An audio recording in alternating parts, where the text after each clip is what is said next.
వేగోల్డ్ trusted gold buyers మీరు తాకట్టు పెట్టిన బంగారాన్ని విడిపించి ఈ రోజు ఉన్న మార్కెట్ ధరకు కొనబడను. అందరికీ నమస్కారం.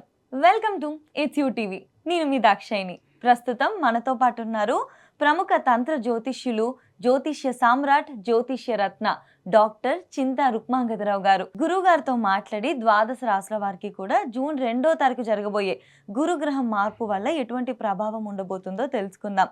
అంతకంటే ముందు ఇటువంటి ఆధ్యాత్మికపరమైన వీడియోస్ కోసం ఇప్పుడు మన ఛానల్ని సబ్స్క్రైబ్ చేసుకోండి. నమస్కారం గురుగారు.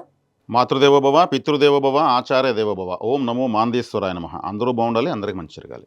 గురుగారు, ఈ జూన్ 2వ తారీఖు గురుగ్రహం మారబోతుందని చెప్పేసి అంటున్నారు. అది కూడా 12 సంవత్సరాలకు ఒకసారి, చాలా స్పెషల్ అని అంటున్నారు. మరి ఈ మార్పు వల్ల ద్వాదశ రాశుల వారికి కూడా ఎటువంటి ప్రభావం ఉండబోతుంది? అందులో భాగంగా ముందుగా మేష రాశి వారి గురించి చెప్తారా? 2026 సంవత్సరం మాస ఫలితాల్లో భాగంగా జూన్ మాసం మేషరాశి వాళ్ళకి గురు మార్పు 2వ తారీఖు జరుగుతుంది. ఈ గురు మార్పు, గురువు అంటే అందరికీ తెలిసిందే, సమస్త శుభాలు ఇచ్చేటువంటి గ్రహము, అత్యంత శుభగ్రహము. కాబట్టి ఈ గురువు 2వ తారీఖున మారుతున్నాడు, ఉచ్చ స్థితిలోకి వస్తున్నాడు. కర్కాటక రాశిలో చాలా బలవంతంగా ఉంటాడు, ఆయన బలంగా ఉంటాడు. కాబట్టి ఈ కర్కాటక రాశిలో చూసినప్పుడు అందరికీ ఆసక్తి ఎక్కువ ఉంటుంది. కాబట్టి మేషరాశి వాళ్ళకు గురువు భాగ్యాధిపతి, వ్యయాధిపతి. భాగ్యము అంటే దూర ప్రదేశం సూచిస్తుంది, వ్యయమన్నా ఇతర దేశాలు సూచిస్తుంది. ఈ దూర ప్రాంతానికి, వ్యయస్థానానికి సంబంధించినటువంటి గ్రహము మేషరాశికి 4వ ఇంట్లో ఉచ్చ స్థితికి వస్తుంది. అంటే వీళ్ళు విదేశాలకు వెళితే బాగా యోగము. 9వ స్థానం దూర ప్రాంతము, 12వ స్థానం మరి విదేశాలు. లేదు, విదేశాల్లో ఈ దేశంలో పుట్టి విదేశాల్లో ఉన్న మేషరాశి వాళ్ళకు యోగదాయకము. అంటే ఒక బలమైన గ్రహం కదా, మంచి శక్తివంతంగా. అందున గురువు 4వ ఇంట్లోకి వచ్చి 12వ స్థానాన్ని చూస్తాడు, అంటే విదేశాలను చూస్తాడు. అదేవిధంగా గురువు 4వ ఇంట్లోకి వచ్చి 10వ స్థానాన్ని చూస్తాడు, అంటే వృత్తి స్థానాన్ని చూస్తాడు. అంటే వృత్తి, ఉద్యోగ, వ్యాపారాల్లో విశేషమైన అభివృద్ధి మేషరాశి వరకు ఉంది. మేషరాశి వాళ్ళు సహజంగానే సక్సెస్ కోసం వాళ్ళు ఒక విధమైనటువంటి అది మారథాన్ ఇన్నింగ్స్ ఆడుతూ ఉంటారు. వాళ్ళు వన్ మ్యాన్ ఆర్మీ అంటే మేషరాశి వాళ్ళే. అందులో సక్సెస్ అనేది వాళ్ళకు దొరికినా తక్కువే దొరుకుతుంది. కానీ ఇప్పుడు మాత్రం ఖచ్చితంగా గోల్ రీచ్ అయిపోతారు. గురువు యొక్క ప్రభావము అంటే గురువు ఏ స్థానాలు చూస్తాడు ఈ రాశి వాళ్ళకు? గురువు వృశ్చిక రాశిని చూస్తాడు, అంటే అష్టమ స్థానం చూస్తాడు. అంటే వీళ్ళకు ఆకస్మిక ధనలాభము, ఆకస్మిక ఉద్యోగ వృత్తి ప్రాప్తము, ఆకస్మిక వ్యాపార అభివృద్ధి ఇవి జరుగుతాయి. 8వ స్థానం చూస్తున్నాడు కాబట్టి ఉచ్చస్థితి. అదేవిధంగా ఎందుకు 8వ స్థానాన్ని గురువు చూస్తే మామూలుగా వేరే రాశుల వాళ్ళకైతే కష్టాలు పెరుగుతాయి, మరి వీళ్ళకి మాత్రం ఈ రాశికి గురువు శుభగ్రహం కాబట్టి మేషరాశి శుభగ్రహం. అదే మిథున రాశికి అయితే 8వ స్థానం చూస్తే సమస్యలు పెంచుతాడు. మిథున రాశికి బాధకాధిపతి. అట్లా రాశిని బట్టి గురువు మంచి చెడు ఎవరు, మన వాళ్ళు ఎవరు, మనకు కాని వాళ్ళు ఎవరు చూసి ఇస్తారు. నేను ఒక ఆఫీసర్ కాబట్టి. 10వ స్థానం చూస్తాడు కాబట్టి వృత్తుల అభివృద్ధి.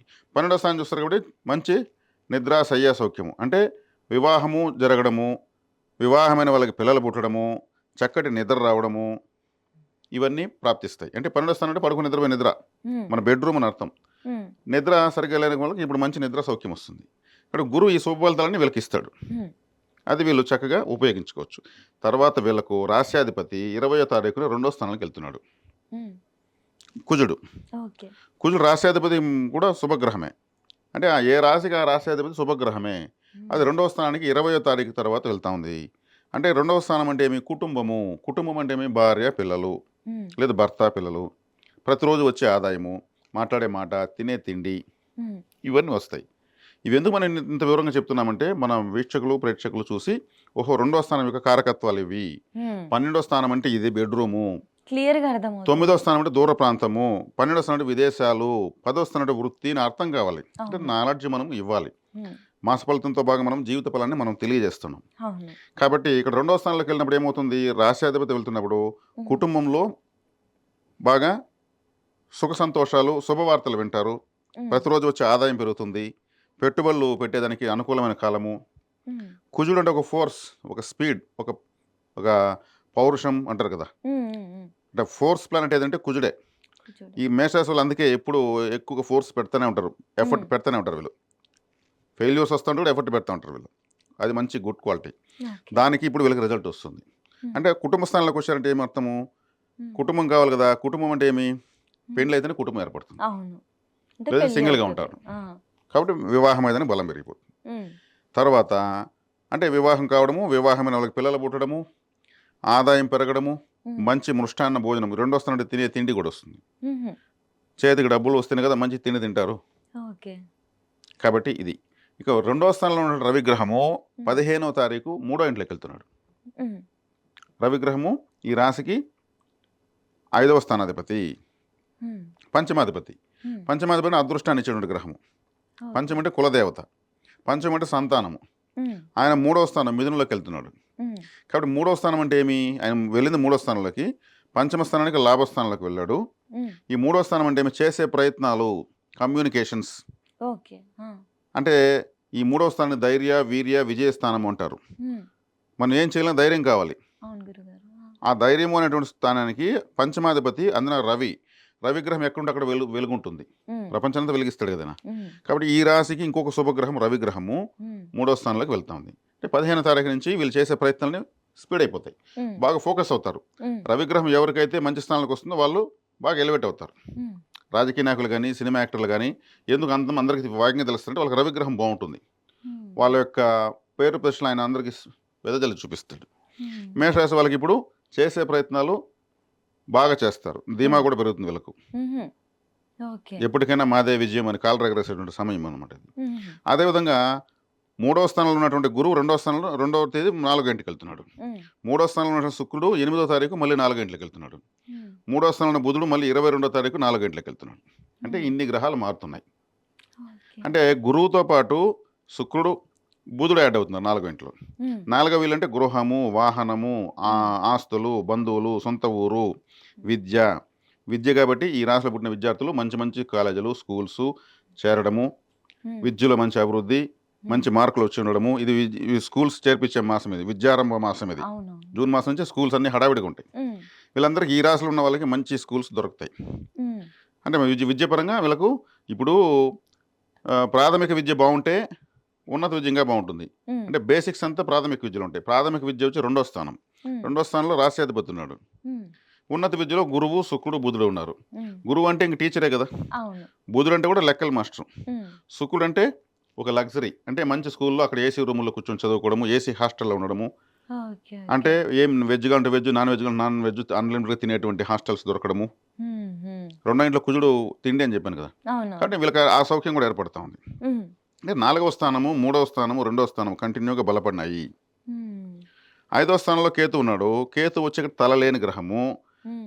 ఈ 5వ స్థానాధిపతి రవి ఆ స్థానానికి లాభంలోకి వచ్చాడు. హ్మ్. అంటే ఆ రాశిలో ఉన్న కేతువు ఆ రాశి అధిపతి ఆ రాశికి లాభంలోకి రావడం వల్ల హ్మ్. 5వ స్థానం అంటే సంతానము అని చెప్పాను.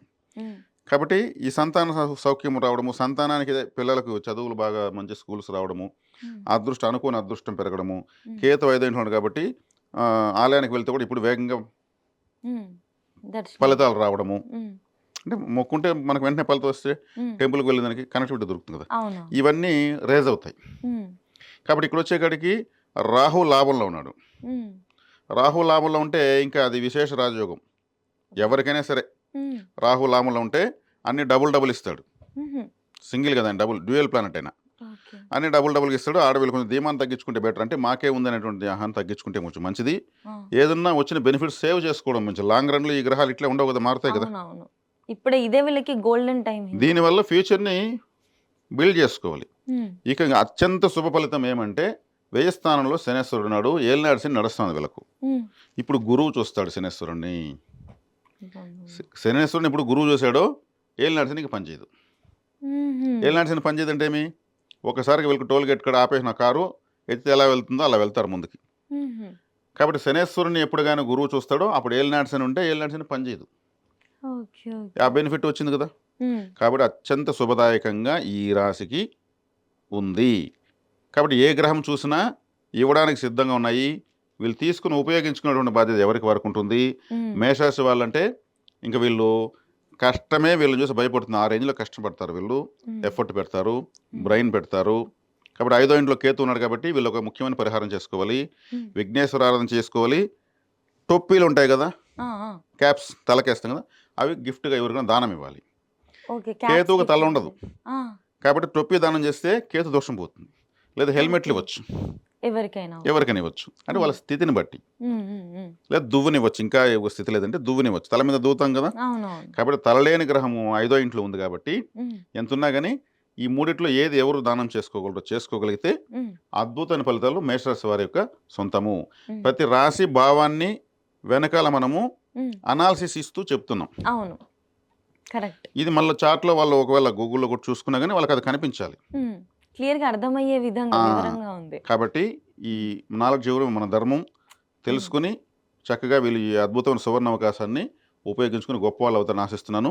గురుగారు, అంటే ఇప్పుడు మేషరాశి వారికి ఒక గోల్డెన్ టైం అనే చెప్పాలి. దీన్ని సద్వినియోగం చేసుకుంటే వాళ్ళకి ఇంకా చాలా సక్సెస్ అయితే ఉంటుంది. ఆరోగ్యపరంగా వీళ్ళు ఏమైనా జాగ్రత్తలు తీసుకోవాల్సిన అవసరం ఉందా? ఆరోగ్యపరంగా వీళ్ళు జనరల్గా బై బర్త్ ఆరోగ్యం బాగానే ఉంటారు. వీళ్ళు మంచి స్ట్రెంగ్త్ ఉంటుంది వీళ్ళకు. ఉమ్, ఉమ్. ఈ రాశి వాళ్ళకి వీళ్ళకి కాళ్ళు వెక్కిగా ఉంటాయి అంతే, కొంచెం ఓకే, ఎక్కువ తిరుగుతారు కాబట్టి ఉమ్, కాళ్ళు అలసిపోతూ ఉంటారు. శనేశ్వరుడు కాళ్ళకు అధిపతి కాబట్టి, శనేశ్వరుడు వీళ్ళకి బాధకు అధిపతి కాబట్టి ఓకే, అది ఓకే, కాబట్టి ఎప్పుడు కానీ వీళ్ళు రెస్ట్ చాలా ఇంపార్టెంట్. రెస్ట్లెస్గా పనిచేస్తుంటారు వీళ్ళు. ఓకే. ఆరోగ్య విషయంలో ఏదైనా ఉంటే కాళ్ళకు సంబంధించి చూసుకోవాల్సి వస్తుంది. ఇతరత్ర అంతా బాగానే మంచి స్ట్రెంగ్త్ ఉంటుంది వీళ్ళకి. మేషరాశి వారి గురుగారు, ఈ రాశుల వారిని పెళ్లి చేసుకుంటే బాగుంటుంది అని చెప్పేసి ఈ విధంగా ఉంటుందా గురుగారు? ఖచ్చితంగా ఉంటుంది. ఉమ్, మామూలుగా ఈ మేషరాశి వాళ్ళకు 5, 9, ఉమ్, 11 స్థానాలకు సంబంధించిన వాళ్ళని వివాహం చేసుకోవచ్చు. అంటే 5వ స్థానము సింహరాశి, ఉమ్, 9వ స్థానము ధనుసు రాశి, 11వ స్థానము ఉమ్. 11వ స్థానము బాధక స్థానం కాబట్టి అవసరం లేదు. 5, 9 స్థానాలు సరిపోతాయి. ఓకే, అప్పుడు సింహరాశి వాళ్ళను ధనుసు రాశి వాళ్ళను ఉంటే అమ్మాయిలు దొరికితే లేదా అబ్బాయిలు దొరికితే ఉమ్. వివాహం చేసుకోవచ్చు. ఉమ్. అదేవిధంగా ఇంకా వీళ్ళు ఎవరిని వివాహం చేసుకోవచ్చు నెక్స్ట్ పాయింట్, తులారాశిలో కూడా రామారమే బాగానే ఉంటుంది, ఉమ్, ఉమ్. ఓకే. వివాహం చేసుకోవచ్చు. ఈ రాశుల వారిని చేసుకుంటే వాళ్ళకి బాగా కలిసి వస్తుంది, కుటుంబం కూడా ఫ్యూచర్ లో అంటే బాగుంటుంది. మ్యాచింగ్ అనేది ఇంపార్టెంట్. ఇప్పుడు అవును. క్రికెట్ మ్యాచ్ ఆడితే ఉమ్, కాంబినేషన్ అంటారు, ఉమ్, ఓపెనర్స్ కాంబినేషన్ బాగుంటే ఉమ్, స్కోర్ ఎక్కువ చేయగలరని. ఉమ్, అలా కాంబినేషన్ వివాహ విషయంలో కాంబినేషన్ అంటే మ్యాచింగ్.